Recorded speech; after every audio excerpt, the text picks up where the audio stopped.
We need younger ideas for our 3D printing division. My name is Leo Banner. I am 52 years old, and I had just heard my career get flushed down the drain by a supervisor who looked like he could be my son. Trevor Walsh had been at North Peak Engineering for exactly 3 months. I had been there for 16 years. I stood in his glass office watching him shuffle through papers he clearly did not understand. Behind him, through the window, I could see the production floor where 8 industrial 3D printers hummed in perfect synchronization. Every single one of those machines ran on calibration protocols I had written. Every tolerance, every parameter, every failsafe, all of it came from my head, my hands, my experience. Leo, I appreciate everything you have done here, Trevor continued, not bothering to look up from his tablet. But the industry is changing. We need fresh perspectives. Innovation. The board wants us to modernize our approach.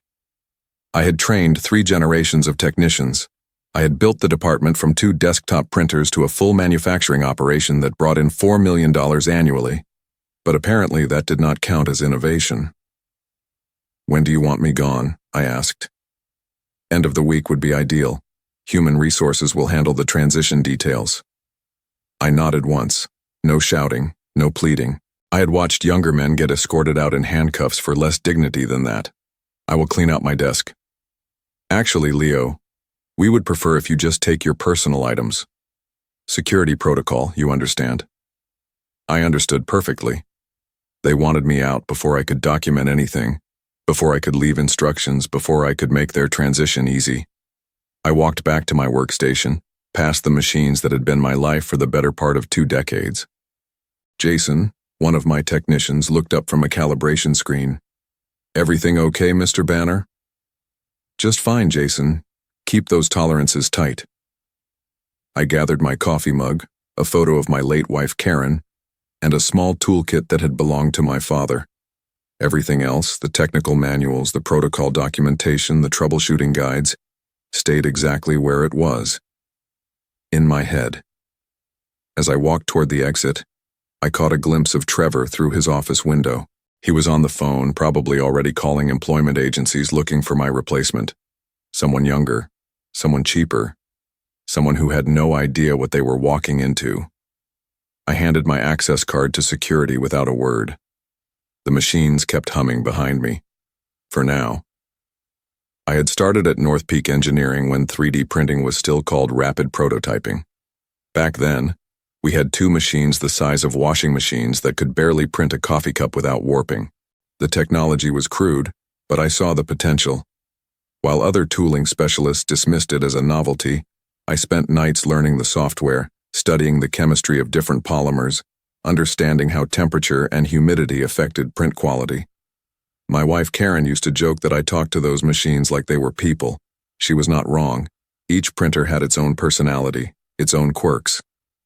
The Stratasys unit ran hot and needed constant cooling adjustments. The older Dimension printer had a feed mechanism that jammed if you pushed the print speed above 60%. I learned to coax perfect results from temperamental equipment. When North Peak decided to expand the 3D printing operation, they put me in charge. I wrote the protocols from scratch. Every calibration sequence, every material specification, every maintenance routine. I built safeguards into the system that prevented catastrophic failures. I trained technicians to recognize the early warning signs of problems. For 16 years, we had never had a complete production shutdown. Trevor Walsh had arrived 3 months ago with an MBA and big ideas about efficiency. He had never run a machine in his life, but he had spreadsheets that showed how much money the company could save with newer equipment and younger operators. He talked about Industry 4, and artificial intelligence like they were magic solutions that would eliminate the need for experience. I had tried to warn him about the complexity of our setup. Our 8 machines were not just printers, they were an interconnected system. The material handling, the environmental controls, the quality assurance protocols, everything depended on precise calibration. But Trevor saw only numbers on his reports: production output, labor costs, efficiency metrics. The warning signs had been there for weeks. Trevor started questioning my recommendations. He brought in consultants who had never worked with our specific equipment. He talked about outsourcing calibration to automated systems. When I explained why that would not work with our current setup, he accused me of being resistant to change. Last week, he had asked me to document all our procedures for the transition. I told him the documentation already existed in the system. What I did not tell him was that the most critical information, the tolerance specifications that kept everything running smoothly, existed only in my memory.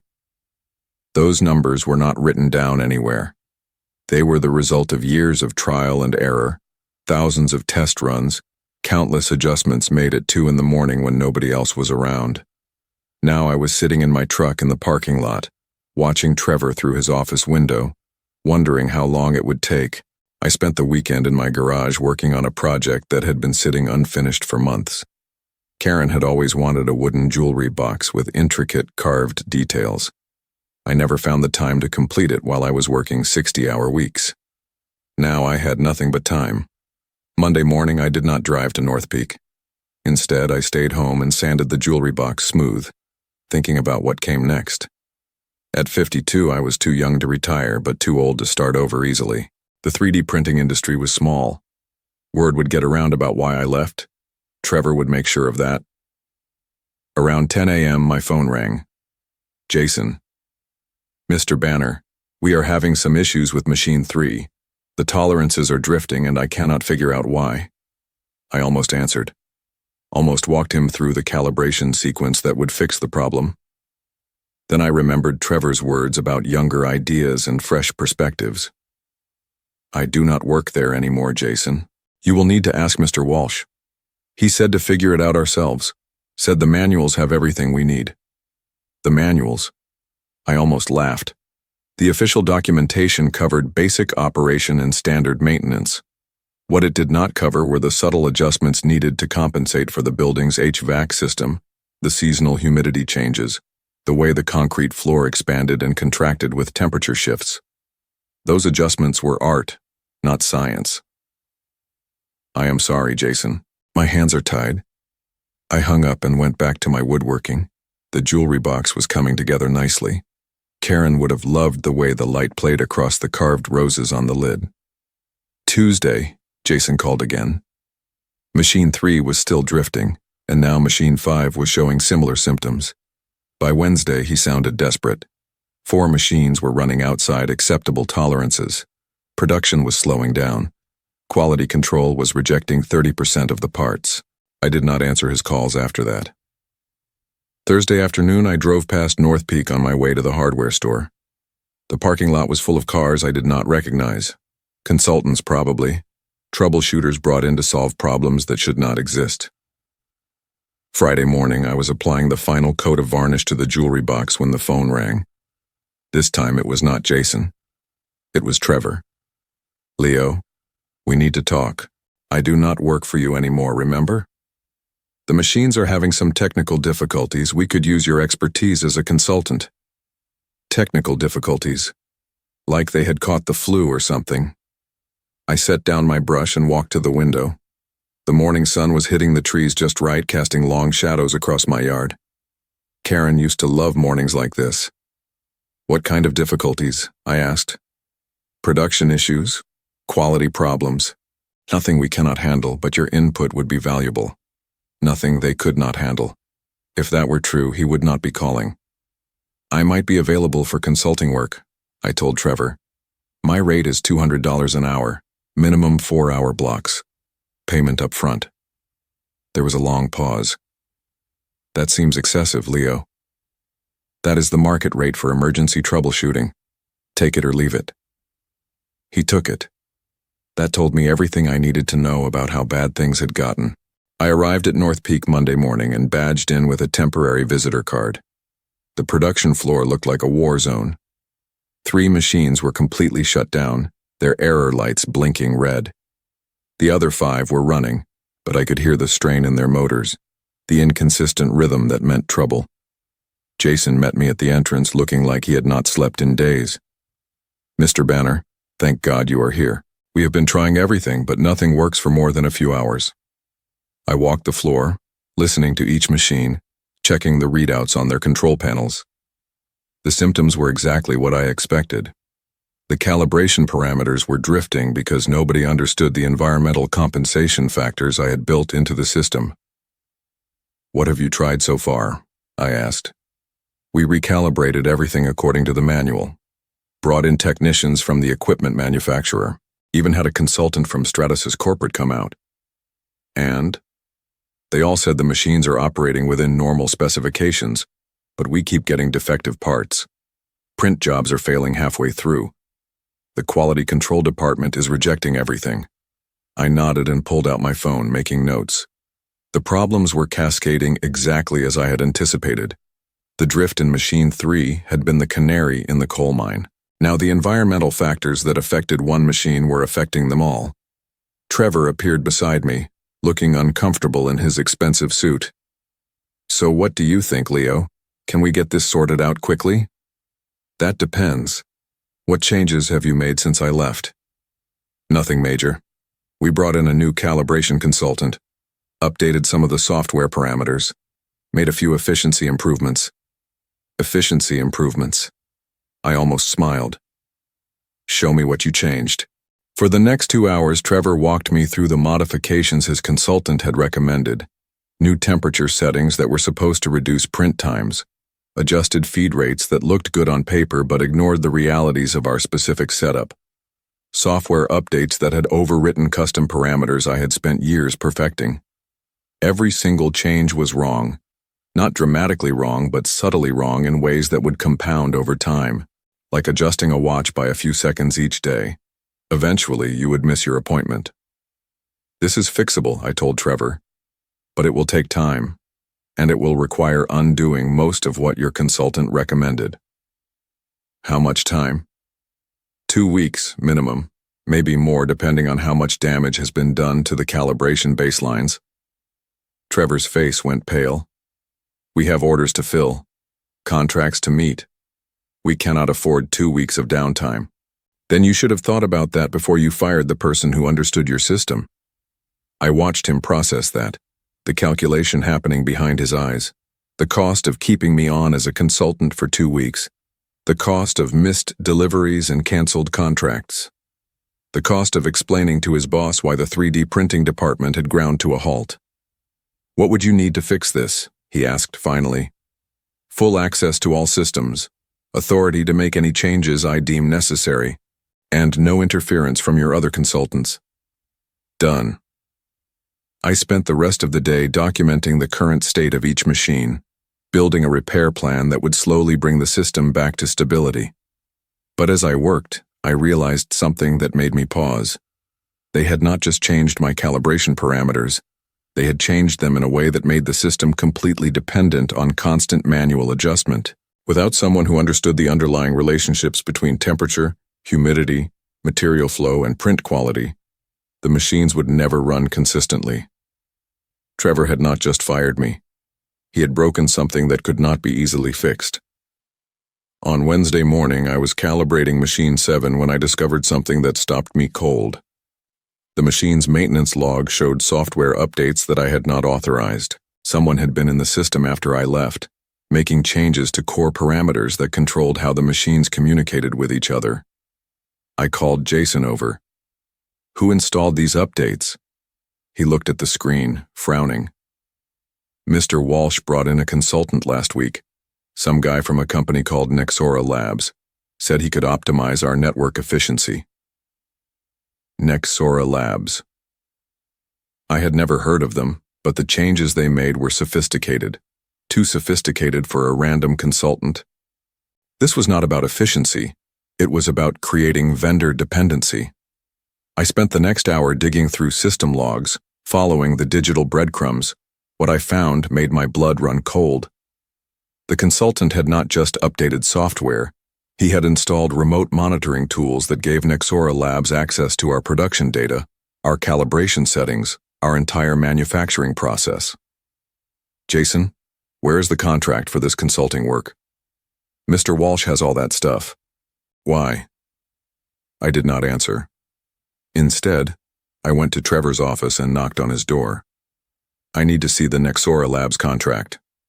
Trevor looked up from his computer, annoyed. "Why?" Are there updates causing problems? Just show me the contract. He pulled up a file on his screen and turned the monitor toward me. What I saw confirmed my worst suspicions. Nexora Labs was not a consulting company. They were a 3D printing service bureau, a direct competitor to our manufacturing operation. The contract was structured as a systems optimization agreement, but buried in the technical specifications was language that gave Nexora access to our production data for quality assurance purposes. They were not trying to fix our machines. They were sabotaging them while stealing our intellectual property. Trevor, you have been played. What are you talking about? I turned his monitor back toward him and highlighted the relevant sections. This company is not trying to help you.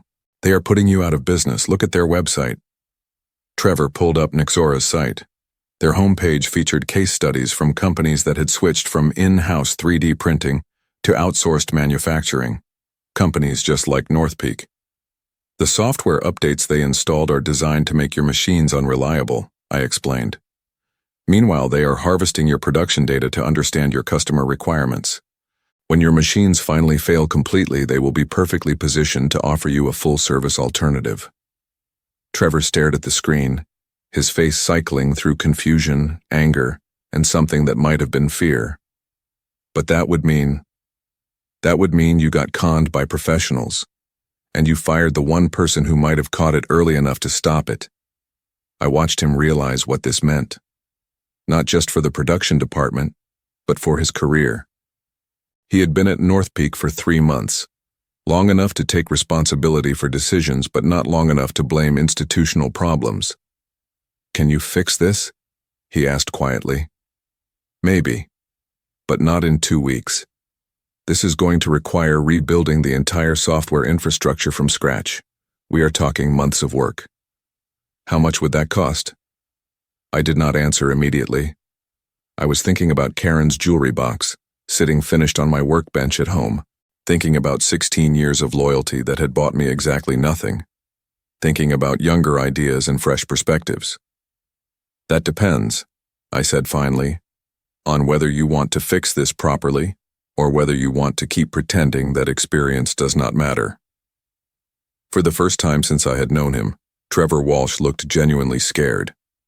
I left Trevor's office without giving him an answer. Instead, I spent the afternoon documenting everything I had found: screenshots of the unauthorized software installations, copies of the Nexora Labs contract, a detailed analysis of how the sabotage had been implemented. That evening, I called my old friend Marcus Wright, who worked in corporate security at a Fortune 500 company. Marcus had started his career as a machinist before moving into cybersecurity. He understood both worlds. Leo, good to hear from you. How is retirement treating you? I am not retired. I got fired, and I think I have stumbled onto something you might find interesting. I explained the situation: the sabotage, the data theft, the systematic destruction of our manufacturing capability. Marcus listened without interrupting, asking technical questions that told me he understood the implications. This is bigger than just your company, he said when I finished. If Nexora is doing this to you, they are probably doing it to others. Industrial sabotage on this scale is federal crime territory. What would you do? Document everything, but do not tip them off that you know. If they realize you have figured out their game, they will shut down their operation and disappear. What about Northpeak? We have contracts to fulfill. That is not your problem anymore, remember? You got fired. He was right, but it did not feel right. Jason and the other technicians had nothing to do with Trevor's bad decisions. They were good people who deserved better than watching their department get destroyed by corporate espionage. The next morning, I arrived at Northpeak with a proposal. I found Trevor in his office, looking like he had not slept. I have thought about your situation, I told him. I can fix this, but it has to be done my way. What are you proposing? Complete shutdown of the 3D printing operation for 1 week. We tell everyone it is for scheduled maintenance. During that week, I rebuild the entire software system from scratch, using clean backups from before your consultant made his changes. A week of downtime will cost us hundreds of thousands in missed deliveries. Less than Nexora is stealing from you every day. They are not just sabotaging your machines. They are copying your customer data, your part designs, your manufacturing processes. Every day you stay connected to their system is another day they build their competitive advantage. Trevor was quiet for a long moment. What would this cost? $50,000, plus a written apology to my technicians for the chaos of the past 2 weeks. $50,000? That is outrageous. No, that is what emergency industrial cybersecurity remediation costs. You can pay me or you can pay Nexora's ransom when they offer to take over your manufacturing contracts next month. I watched him calculate. $50,000 was expensive, but not compared to losing the entire 3D printing operation. And I was betting he did not want to explain to his boss how he had gotten the company hacked by a competitor. Fine, but I want a guarantee that this will work. Here is my guarantee: if I cannot get your machines running at full capacity within 1 week, you do not pay me a cent. That afternoon, I started the shutdown process. One by one, the machines went dark. To anyone watching from outside, it looked like routine maintenance. But I was performing surgery, cutting out the cancer that Nexora had implanted in our system. I worked 18-hour days, rebuilding calibration protocols from my memory, restoring backup files, testing every component of the network. By Friday, I had clean systems running on isolated servers, but I was not done yet. I had one more surprise for Nexora Labs, and for Trevor Walsh. Monday morning, I powered up the machines with their rebuilt software. Every printer came online smoothly, their calibration parameters locked in perfectly. The production floor hummed with the synchronized rhythm I remembered from 16 years of careful tuning. But the real show was happening in the network traffic. Before wiping Nexora's software, I had modified their data collection routines. Instead of sending our production data to their servers, the system was now feeding them carefully crafted misinformation. False part specifications, fake customer requirements, completely fictional manufacturing challenges. At 10 a.m., I called Trevor into the production area. Everything is running perfectly, I told him. Full production capacity restored. Trevor looked around the floor, watching technicians load fresh print jobs into machines that had been dead for a week. The relief on his face was obvious. How long will this last? Forever, as long as nobody installs unauthorized software again. I handed him a flash drive. This contains documentation of everything Nexora Labs did to your system. Dates, times, evidence of data theft. Also included is a report I sent to the FBI's cybercrime division this morning. Trevor's face went pale. The FBI? Industrial sabotage is a federal crime, especially when it involves theft of trade secrets across state lines. I thought they might be interested in Nexora's business model. But that means Nexora Labs is about to have a very bad day. And when the FBI raids their offices, they are going to find servers full of stolen data from companies just like ours. Companies whose executives made the same mistake you did. I watched him process the implications, not just the legal consequences for Nexora, but the embarrassment of explaining to his boss how he had nearly destroyed the 3D printing department by trusting criminals. What happens now? He asked quietly. Now your machines run perfectly, your production data stays secure, and you learn not to fire people who actually understand your business. I started walking toward the exit. Oh, and Trevor? When you write my check, make it out to Leo Banner Consulting. I have decided to start my own business. 3 weeks later, I was in my garage workshop, putting the finishing touches on a custom tooling project for a client in Phoenix, when the news broke. Nexora Labs had been raided by federal agents. Their executives were facing charges of industrial espionage, computer fraud, and theft of trade secrets. The investigation had uncovered evidence that they had sabotaged systems at more than 40 manufacturing companies across the country. Jason called that afternoon. Mr. Banner, did you see the news? I saw it. They are saying Nexora might have stolen millions of dollars worth of data. That is insane. Not really. Industrial espionage is a bigger business than most people realize. Mr. Walsh has been asking about you. I think he wants to apologize. I smiled at that. Tell Mr. Walsh that apologies are free, but consulting advice costs $200 an hour. A week later, I got a call from a small aerospace company in Colorado Springs. They had heard about what happened at North Peak through industry contacts. They needed someone to set up a new 3D printing operation for specialized components. "We want to do this right from the beginning," the owner told me. "No shortcuts, no quick fixes, just solid engineering and reliable systems." That sounds like something I can help with. I drove out to Colorado the following Monday, Karen's jewelry box packed carefully in my truck. I planned to give it to my daughter when I visited her in Denver. Karen would have liked that, seeing her jewelry box bring joy to someone else. The aerospace company's facility was clean and well organized, the kind of place where attention to detail mattered, where experience was valued over buzzwords. It felt like a good place to start the next chapter.